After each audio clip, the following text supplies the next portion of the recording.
Right, so I'm going to go on a bit of a rant today, actually. I also apologise that my voice sounds a little bit different because I'm still getting over a bit of an illness. I think it's going around a bit. The temperature has dropped, but I am on the mend. And that's Piers Morgan. He's my target. First of all, I just want to say that Piers Morgan is a total piece of shit.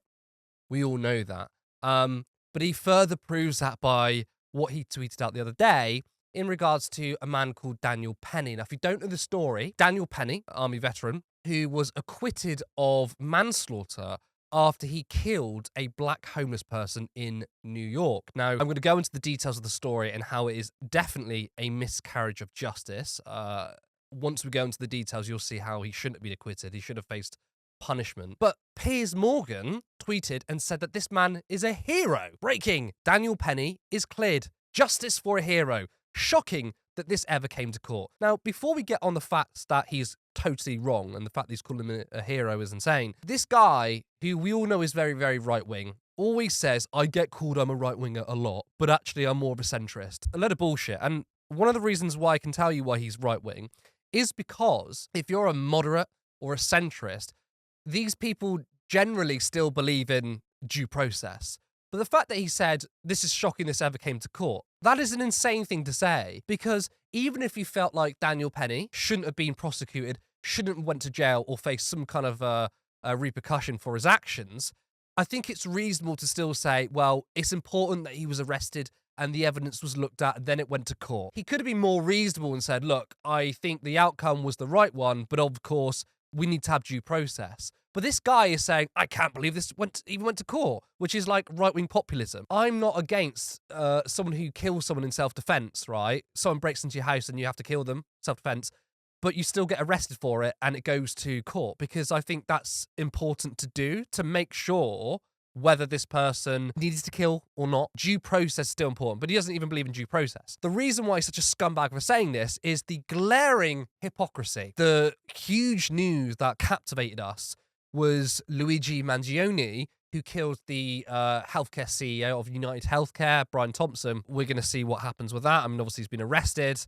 There hasn't been any court proceedings yet. But people like Piers Morgan have attacked the radical left for saying they're saying that this was justified. Well, he actually made a New York Post opinion piece, and it says, they think courageous veterans like Daniel Penny are villains and deranged shooters like Luigi Mangione are heroes. The left's response to the Daniel Penny and Brian Thompson cases exposes their sick hypocrisy. This is the thing, though. You're being hypocritical. Like, whenever someone comes from the hypocritical angle, you can always reverse it. I'd say you're hypocritical because you think that people praising or at least not having sympathy for Brian Thompson means that the radical left is hypocritical when it comes to violence because they think that Daniel Penny is wrong. But you're doing that on the flip side. The difference here, right, and this is where our logic, or at least my logic, comes into it. And I'm not saying that you should do vigilantism. I've said that publicly already. And it's not a left-right issue, which is also why he's out of touch. The reason why people are not sympathetic to Brian Thompson is because of his position and what he's done. He's a healthcare CEO, so one, he profits off of healthcare and the fact that people's claims are denied. But specifically with Brian Thompson, this guy is a piece of shit, right? He has made decisions that have directly killed possibly thousands of people. He implemented AI to go through denial claims, which has a 90% incorrect rate. So basically 90% of claims that have been processed under this AI system should have been covered under the health insurance, but weren't. And a result of that, people died. Now, why would you implement AI in this instance? Because it's cheaper to do. Less manpower. You can just let the algorithms do it. And they wanted to spend less money so they can bring in more profits. Basically, Brian Thompson has killed way more people than Luigi Mangione. Now, most people may not endorse killing someone in cold blood, kind of, right? Obviously, that's understandable. But given the system in America where people are being denied healthcare claims, and some of the stories are absolutely insane, and someone is responsible for that, especially United Healthcare, they're the company that has the highest denial rate, so he's like the worst person in the industry, was killed for it. To say that is the same as Daniel Penny murdering a black homeless person is insane. Let's go through the story of Daniel Penny. So what happened was a black homeless person by the name of Jordan Neely was having a mental health episode. Given the fact that this person was homeless, it's understandable that these people have mental health issues, was harassing people on a New York subway. And of course, people were really, really scared. In that instance, it's absolutely fine to use physical force to stop someone, especially if they may be physically threatening. And that's what happened at first. Daniel Penny tackled him to the ground and, stopped the threat, essentially. There's nothing wrong with that, right? And there's literally right-wingers saying, oh, the left, supports, homeless people going around and attacking people and shouldn't do anything about it. No. I mean, if someone's threatening you and you need to tackle them to the ground or you need to punch them, fine, good. But it's the fact that he put them in a chokehold and wouldn't let go. To the fact that actually, there's quotes in the New York Post, which says that people around Daniel Penny were saying, you need to stop. You're killing the guy now. In fact, he held him in a chokehold for a whole minute after Jordan Neely had stopped moving. So clearly he was unconscious. That's the time where you kind of, stop the pressure a little bit because you're literally killing the man. So according to the article, bystanders can be heard in the video urging Penny to let him go. So of course it went to court because they had to find out whether he used too much force. And, the US system, the US justice system is completely fucked that they acquitted him. Now, I don't know about you, but I think if you're going to chokehold someone, they stop moving and people around you are telling you, right, that's enough, you're killing him, and you carry on, that is murder. I know in terms of the legal record, he hasn't murdered anyone, but in my personal opinion, I think that's murder. In fact, we have even more detail, and you can actually see how messed up the outcome of the court proceedings were, because a medical examiner actually said the reason for the death was because of the chokehold. Lawyer Stephen Razor said his client held Mr. Neely until he knew that he was no longer a threat, but did not apply pressure on his airway during the last crucial moments. A medical examiner ruled Mr. Neely's cause of death as compression to the neck, though Mr. Penny's lawyers tried to claim that other causes such as drug usage and sickle cell disease may have been a factor. So we have a situation where a medical examiner who's being non-partisan here literally said Jordan Neely died because of the chokehold.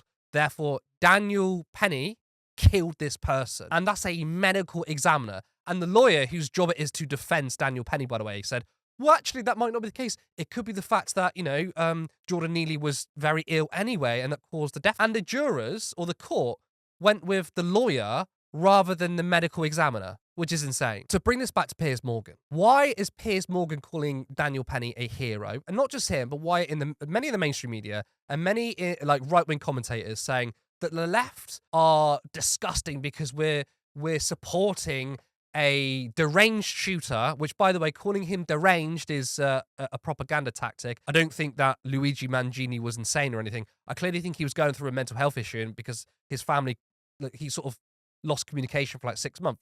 He was going through something. But to say that his reasoning for killing Brian Thompson was oh, we could never know. The motive was clear here. But to say that the left love violent people, yet are against Daniel Penny apparently saving people on the subway is hypocritical. It's hypocritical from people like Piers Morgan and the right because it's so clear why they think that Daniel Penny is a hero. It's because he's a black homeless person. That's it, right? It's clearly because he's a black homeless person. And I would defy you to disagree with me, right? Please tell me, oh no, you're wrong. Don't try and play identity politics here. Has nothing to do with that. Are you serious, right? Let's just imagine it was the same situation, but it was Brian Thompson, CEO, who was on the subway and Daniel Penny killed him. Do you think he'd be acquitted?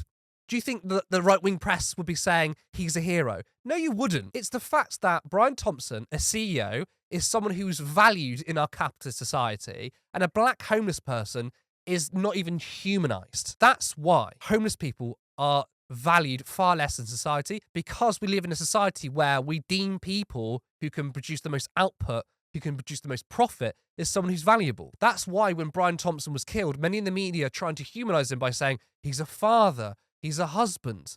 Yet you don't get that from Jordan Neely. Jordan Neely may have had family, or even if he didn't have family, why couldn't we humanize him and say, America is the richest nation in the world. Corporations are raking in profits, yet we still have homeless people. Why do we have a system where there are homeless people going around who are having a huge mental health episode? Why aren't we taking care of these people? Why does it happen in the first place? No. It has to be, well, white savior Daniel Penny, and I'm sorry, he's being painted that way, as a hero, killing a black homeless person to defend other people.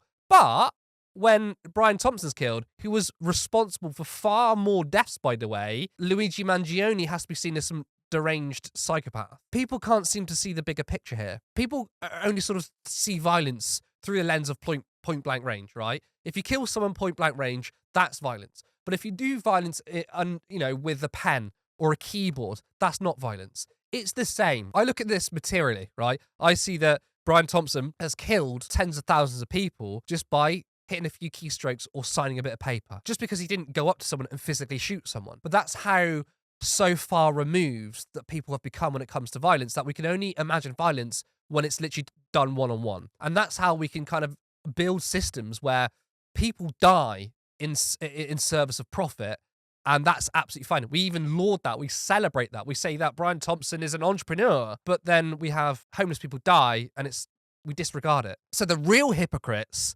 are the people like Piers Morgan. They don't give a shit about deaths. They don't give a shit about violence. All they care about is dunking on the powerless even more.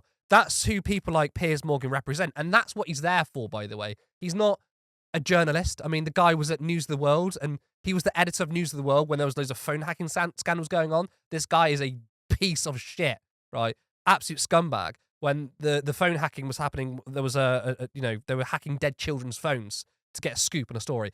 That's the gutter journalism that we have through the likes of Piers Morgan. But they don't look at the wider picture, and they don't want to. Whereas, what we're doing at Turn Left and the sort of journalism we do is looking at the bigger picture here. Journalists like Piers Morgan, they are a tool for capital. They're there to say, condemn violence when it's against the powerful people and celebrate violence when it's done against powerless people. That is why Daniel Penny killing Jordan Neely is absolutely acceptable for people in legacy media to say, well, do you know what? Maybe this homeless person shouldn't have acted so aggressively. And, this person who stopped him is a hero.